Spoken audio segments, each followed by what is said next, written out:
ಯಾರು ಅದನ್ನು ಕರೆದ್ರನ್ನು ಕೊಯ್ದು ನನ್ನ ಪೂಜೆ ಮಾಡ್ತಾರೆ ಅವರಿಗೆ ಸೌಮಾಂಗಲ್ಯವನ್ನು ಕೊಡು ಅವ್ರ ಜೀವನದಲ್ಲಿ ಅಂತ ಆ ತುಳಸಿ ಶಾಪ ಕೊಟ್ಟಾಗ ಕೇಳಿದ್ರೆ ದುಷ್ಟ ಶಕ್ತಿ ಮನೆ ಒಳಗೆ ಬರಲಾಗ ಉತ್ಥಾನ ದ್ವಾದಶಿ ಅಂತ ಹೆಸರು. ಮುಳುಗಿ ಹೊದ್ದನ್ನು ಎತ್ತಿಗೆ ಬಂದಿದ್ದಕ್ಕಾಗಿ ಭೂಮಿ ರಕ್ಷಣೆ ಮಾಡಿದ್ದಕ್ಕೋಸ್ಕರವಾಗಿ ಅವನಿಗೆ ಅದನ್ನ ಭೂಮಿಯನ್ನ ಇಟ್ಟು ಪೂಜೆ ಮಾಡೋದಕ್ಕಾಗಿ. ಬನ್ನಿ. ಹರೇ ಕೃಷ್ಣ ಎಲ್ಲರಿಗೂ welcome back to my YouTube channel Kashyap talks. ನಾನು ಶ್ರೀಕಲಾ. ಸ್ವಲ್ಪ ಮೆಸ್ಸಿ ಆಗಿದೆ, ಅಡ್ಜಸ್ಟ್ ಮಾಡ್ಕೊಳ್ಳಿ ಓಕೆನಾ. ಟೈಮೇ ಇರಲಿಲ್ಲ ನನಗೆ ಆ್ಯಕ್ಚುಲಿ ಕ್ಲೀನ್ ಮಾಡೋಕ್ಕೆ. ಟೈಮ್ ಇತ್ತು, ನಾನು ಸ್ವಲ್ಪ ಸೋಂಬೇರಿ ಅಂದರೆ ಮಾಡೋ ಕೆಲಸ ಮಾಡೋಷ್ಟೊತ್ತಿಗೆ ಸುಸ್ತಾಗ್ಬಿಡುತ್ತೆ. ಯಾರು ಕ್ಲೀನ್ ಮಾಡ್ತಾರೆ, ಹೋಗಪ್ಪ ಆಮೇಲೆ ಮಾಡೋಣ ಅಂತ ಅನ್ಸುತ್ತೆ. ಓಕೆ, ಎನಿವೇಸ್ ನಾನು ಆ್ಯಕ್ಚುಲಿ ವ್ಲಾಗ್ ಮಾಡಬೇಕು ಅಂತ ಅನ್ಕೊಂಡಿರಲಿಲ್ಲ, ಬಟ್ ಇನ್ಸ್ಟೆಂಟಾಗಿ ಮಾಡೋಣ ಅಂತ ಅನ್ನಿಸ್ತು. ಸೊ ಹಾಗಾಗಿ ಮಾಡ್ತಾ ಇದ್ದೀನಿ. ಈಗ ಆಲ್ರೆಡಿ ನಾನು ದೇವ್ರಿಗೆ ನೈವೇದ್ಯಕ್ಕೆಲ್ಲ ಮಾಡ್ಕೊಂಡ್ಬಿಟ್ಟಿದ್ದೀನಿ.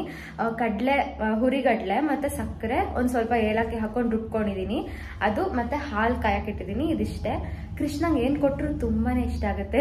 ಸೊ ಆಡಂಬರ ಮಾಡಬೇಕು ಅಂತ ಏನಿಲ್ಲ, ನಮ್ಮ ಮನಸ್ಸಿಗೆ ಮನ್ಸಾರ ಎಷ್ಟು ಮಾಡ್ತೀವೋ ಅಷ್ಟನ್ನೇ ದೇವ್ರಿಗೆ ಮನ್ಸಾರ ಇಟ್ಟರೆ ಸಾಕು.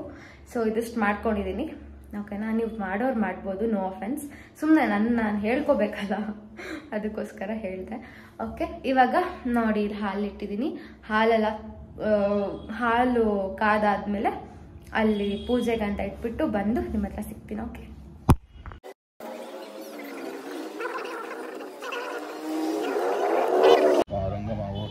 ಯಸ್ಯಕ್ಷಯಾಯ ಜನ್ಮಥ ಆಪೋದನಯಥ ಓಂ ಸಹಸ್ರಶೀರ್ಷಾಪೋಷಾಂ ಪುರುಷಯೇ ವೇದಗುಂ ಸರ್ವಂ ಯದ್ಭೂತಂ ಯಚ್ಚ ಭವ್ಯಂ ಮುತಾಮೃತತ್ವಸ್ಯೇಷಾನಹತಿ ಭವತಿ ಏತಾವಾನಸ್ಯ ಮಹಿಮಾತೋಜ್ಜಯಾಗೋಶ್ಚ ಪುರುಷಪಾದೋಸ್ಯ ವಿಶ್ವಭೂತಾನಿ ತ್ರಿಪಾದಸ್ಯಾಮೃತಂದಿ ತ್ರಿಪಾದೋರ್ಧ್ವೋದಯತ್ ಪುರುಷಃ ಪಾದೋಸ್ಯೇಹ ಭವಾತ್ ಪುನಃ ತतो ವಿಶ್ವಂ ಯತ್ರ ಪೂರ್ವೇ ಸಾಧ್ಯ ಸಂತಿ ದೇವಾದ್ಭ್ಯಃ ಸಂಭೂತ ಪೃಥಿವೀರ್ತಾಚ ವಿಶ್ವಕರ್ಮಣ ಸಮವರ್ತತಾಧೀತಸ್ಯ ತ್ವಷ್ಟಾ ವಿದಧದ್ರೂಪಮೇತಿ ತತ್ಪುರುಷಸ್ಯ ವಿಶ್ವಮಾಜಾನಮಗ್ರೆ ವೇದಾಹಮೇತಂ ಪುರುಷಂ ಮಹಾಂತಂ ಆದಿತ್ಯವರ್ಣಂ ತಮಸಃ ಪರಸ್ತಾಂ ತಮೇವಂ ವಿದ್ವಾನ್ ಮೃತೇ ಆಶಾ ಆಸ್ತೆ ಯಮೇಜಮಾನೋಸೋ ಆಯುರಾಶಾ ಆಸ್ತೆ ಸುಪ್ರಜಾಸ್ತಮಾಶಾ ಆಸ್ತೆ ಪ್ರಜಾತವನಸ್ಯಾಮಾಶಾ ಆಸ್ತೆ ಉತ್ತರಾಂದೇ ವೈದ್ಯಾಮಾಶಾ ಆಸ್ತೆ ಭೂಯೋ ವಿಸ್ತರಣಮಾಶಾ ಆಸ್ತೆ ದಿವ್ಯಂಧಾಮಾಶಾ ಆಸ್ತೆ ವಿಶ್ವಂ ಪ್ರೇಮಾಶಾ ಆಸ್ತೆ ಗಣೇನ ವಿಶಾಶಾ ಆಸ್ತೆ ತದಸ್ಯಾಸ್ತದೃಜಾತ ತದಸ್ಮೈ ದೇವಾರಾಸಂತಾಂ ತದಗ್ನಿರ್ದೇವೋ ದೇವೇಭ್ಯೋ ವರತೆ ವೈವಂತಿರ್ಮಾಂಶಾ ಇಷ್ಟಂಚ ವಿತಂಚ ಉದೇಚನೋದ್ಯಾವಾ ಪೃಥಿವೀ ಅರ್ಘ್ಯಂ ಸಮರ್ಪಯಾಮಿ ಪ್ರಸನ್ನಾರ್ಘ್ಯಂ ಸಮರ್ಪಯಾಮಿ. ನಲ್ಲಿಕಾಯಿ ಇದು ಫಸ್ಟ್ ಇಂದ ಹೇಳಿ.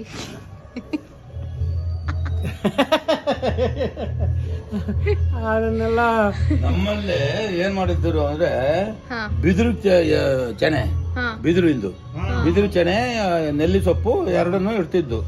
ಕಾಯಿ ಎರಡನ್ನ ಯಾಕೆ ಇಡ್ತಾ ಇದ್ರು ತಾತ? ನೆಲ್ಲಿ ಸೊಪ್ಪು ಎಂತಕ್ಕಂದ್ರೆ ಧಾತ್ರಿ ಅಂತ, ಅದು ಭೂಮಿ ಅಂತ, ಧಾತ್ರಿ ಫಲ ಅಂತ ಹೇಳ್ತಾ ಅದಕ್ಕೆ. ಅದಕ್ಕಾಗಿ ಭೂಮಿಯನ್ನ ಆಳವಾದ್ರಿಂದ ಕೃಷ್ಣ ಭೂಮಿ ಮುಳುಗಿ ಹೊದ್ದನ್ನು ಎತ್ತಿಗೆ ಬಂದಿದ್ದಕ್ಕಾಗಿ ಭೂಮಿ ರಕ್ಷಣೆ ಮಾಡಿದ್ದಕ್ಕೋಸ್ಕರವಾಗಿ ಅವನಿಗೆ ಅದನ್ನ ಭೂಮಿಯನ್ನ ಇಟ್ಟು ಪೂಜೆ ಮಾಡೋದಕ್ಕಾಗಿ.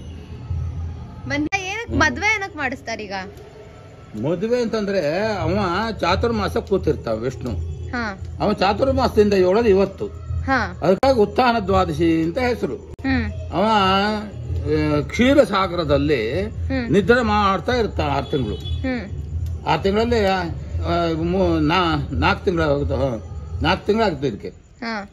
ಆಶ್ವೇಜ ಶುದ್ಧ ಏಕಾದಶಿ ಅಲ್ಲ, ಆಷಾಢ ಶುದ್ಧ ಏಕಾದಶಿಯಿಂದ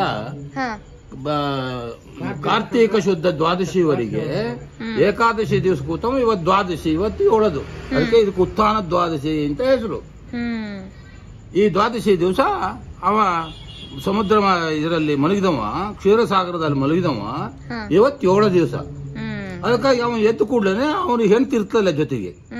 ಇವತ್ತು ಅದಕ್ಕಾಗಿ ಮದುವೆ ಆಗತ್ತು. ಯಾಕೆ ಕೇಳಿದ್ರೆ ತುಳಸಿಗೆ ಶಾಪ ಕೊಟ್ಟಿರ್ತ. ಆ ತುಳಸಿಗೆ ಶಾಪ ಕೊಟ್ಟಾಗ ತುಳಸಿ ನಿನ್ನ ಜನ್ಮದಲ್ಲಿ ನಿನಗೆ ವೈಧವ್ಯ ಇಲ್ಲ ಅಂತೇಳಿ ಅವನಿಗೆ ಅವಳು ತುಳಸಿ ಜಲಂಧರನ ಕೊಂದವನೇ ಅವ. ಅದಕ್ಕೆ ಅವಳಿಗೆ ಇದು ಕೊಟ್ಟಿರ್ತ. ಆ ಕೊದರು ಬರ್ತಾನ, ಆ ಕೊದರೆ ನಿನಗೆ ವೈಧವ್ಯ ಸಂಕೇತ. ಯಾರು ಅದನ್ನು ಕರೆದ್ರನ್ನು ಕೊಯ್ದು ನನ್ನ ಪೂಜೆ ಮಾಡ್ತಾರೆ ಅವರಿಗೆ ಸೌಮಾಂಗಲ್ಯವನ್ನು ಕೊಡು ಅವ್ರ ಜೀವನದಲ್ಲಿ ಅಂತ ಕೃಷ್ಣ ವರ ಕೊಟ್ಟಿರ್ತಾನ ಅವಳಿಗೆ. ವೃಂದೆಗೆ. ವೃಂದೆ ಅಂದ್ರೆ ತುಳಸಿ. ಅದಕ್ಕಾಗಿ ಈ ತುಳಸಿ ಹಬ್ಬನಿಗೆ ಆಚರಣೆ ಮಾಡೋದು. ಎಲ್ಲರಿಗೂ ಒಳ್ಳೇದಾಗ್ಲಿ, ಮನೆಗೆ ಒಳ್ಳೇದಾಗ್ಲಿ ಅಂತೇಳಿ ಅದಕ್ಕೂ ಇದನ್ನ ತುಳಸಿ ಜಲಂಧರ ಅಂತ ಅದಕ್ಕೆ ಹೆಸರು.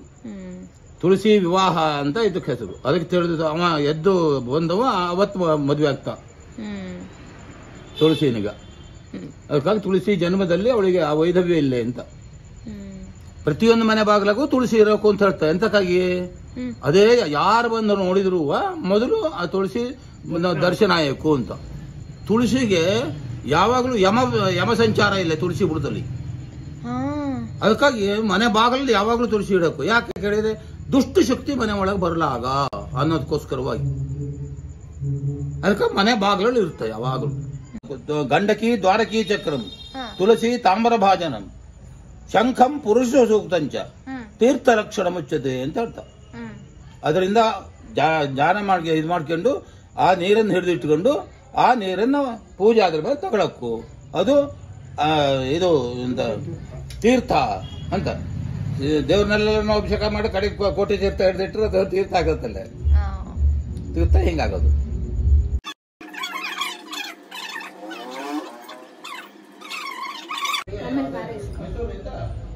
ರಕ್ಷೆ ತಿಂತಾನಲ್ವಾ, ಅನ್ನ ಇದೆ ಮನೇಲಿ. ಇನ್ನೊಂದ್ ಸ್ವಲ್ಪ ಇದೆ ಇಸ್ಕೋ. ಏಳು ಫ್ರೆಂಡ್ ಬಿಡ್ಲಿಲ್ಲ, ಇನ್ನೊಂದ್ ಸ್ವಲ್ಪ ಕುಟ್ಕಳಿಸಿದ್ದಾರೆ. ಯೂಟ್ಯೂಬ್ ಚಾನಲ್ ಹಾಯ್ ಅನ್ನಿ. ಓಕೆ ಗೈಸ್, ಸೊ ಇವತ್ತಿನ ವಿಡಿಯೋ ಇಷ್ಟೇ. ನಾನು ಈ ವ್ಲಾಗ್ನಲ್ಲಿ ಎಂಡ್ ಮಾಡ್ತಾ ಇದ್ದೀನಿ. ಈ ವ್ಲಾಗ್ ನಿಮಗೆ ಇಷ್ಟ ಆಗಿದ್ರೆ ಲೈಕ್ ಮಾಡಿ, ಶೇರ್ ಮಾಡಿ, ಕಮೆಂಟ್ ಮಾಡಿ, ಹಾಗೆ ನನ್ನ ಚಾನಲ್ನ ಸಬ್ಸ್ಕ್ರೈಬ್ ಮಾಡಿ. ಜೈ ಹಿಂದ್.